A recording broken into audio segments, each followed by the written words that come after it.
நிறைய பேர் சோலார் போட்ட உடனே ஒரு பில்லு வந்து மாதம் வந்து ஒரு 2 மாதத்துக்கு அப்புறம் தான் பில்லு வரும். இல்லைன்னா அந்த பில்லிங் சைக்கிள் படி 1 மாதத்துக்கு அப்புறமா அந்த பில்லு வரும். ஆனால் என்ன நினைக்கிறாங்க, சோலார் போட்ட உடனேயே அந்த நெட் மீட்டரில் எவ்வளோ ப்ரொடக்ஷன் ஆகிருக்கு அப்படின்னு தெரியுமா அப்படின்ற மாதிரி ஒரு சந்தேகம்.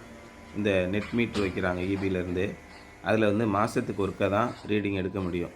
எவ்வளோ டோட்டலாக எக்ஸ்போர்ட் ஆகிருக்கு, எவ்வளோ டோட்டலாக இம்போர்ட் ஆகிருக்கு, நெட்டு ரெண்டுக்குள்ள டிஃப்ரென்ஸ் என்ன, உங்களுக்கு வந்து பிஎஃப் எவ்வளோ இருக்குது, பவர் ஃபேக்ட்ரு, உங்களுடைய கிலோவாட்டு மேக்ஸிமம் டிமாண்ட் எவ்வளோ யூஸ் பண்ணியிருக்கிறீங்க, இன்ஸ்டன்டேனியஸாக பவர் இம்போர்ட் பண்ணுறீங்களா எக்ஸ்போர்ட் பண்ணுறீங்களா, இந்த டீட்டெயில் எல்லாமே ஈபியிலேருந்து கொடுக்குற நெட் மீட்டரில் தெரியும். சார் இது வரைக்கும் எவ்வளோ ப்ரொடக்ஷன் ஆகிருக்கு, சோலாரில் இன்றைக்கி எவ்வளோ ப்ரொடக்ஷன் ஆகிருக்கு, நேற்று எவ்வளோ ப்ரொடக்ஷன் ஆச்சு, இதெல்லாம் நெட் மீட்டரில் தெரியாது. இங்கே நீங்கள் பார்க்குற இன்வெர்ட்டரில் தான் தெரியும்.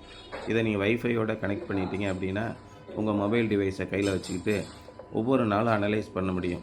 சரி, சோலார் போட்டு இப்போ 1 மாதம் ஆச்சு. இந்த 30 நாளில் ஒவ்வொரு நாளும் எவ்வளோ ப்ரொடக்ஷன் ஆகிருக்கு, 30 நாள் டோட்டலாக எவ்வளோ ப்ரொடக்ஷன் ஆகிருக்கு, வெயில் இருந்த காலங்களில் சராசரியாக எவ்வளோ ப்ரொடக்ஷன் இருக்குது, வெயில் இல்லாத காலத்தில் எவ்வளோ ப்ரொடக்ஷன் இருக்குது, இப்படி நீங்கள் ஃப்ரீயாக இருக்க டயத்தில் அனலைஸ் பண்ணி பார்க்கலாம். அந்த மாதிரி பார்க்கும்போது கிட்டத்தட்ட ஒரு 32 பேராமீட்டர் இதில் நீங்கள் எடுத்துக்கலாம். அந்தளவுக்கு ரொம்ப மோஸ்ட் சொஃபிஸ்டிகேட்டடான ஆன்கிரிட் சிஸ்டம் தான் நம்ம பண்ணுறோம். அதே மாதிரி இந்த வாரண்ட்டி வந்து 10 வருஷம் ரீப்ளேஸ்மெண்ட் வாரண்ட்டியோடு கொடுக்குறாங்க.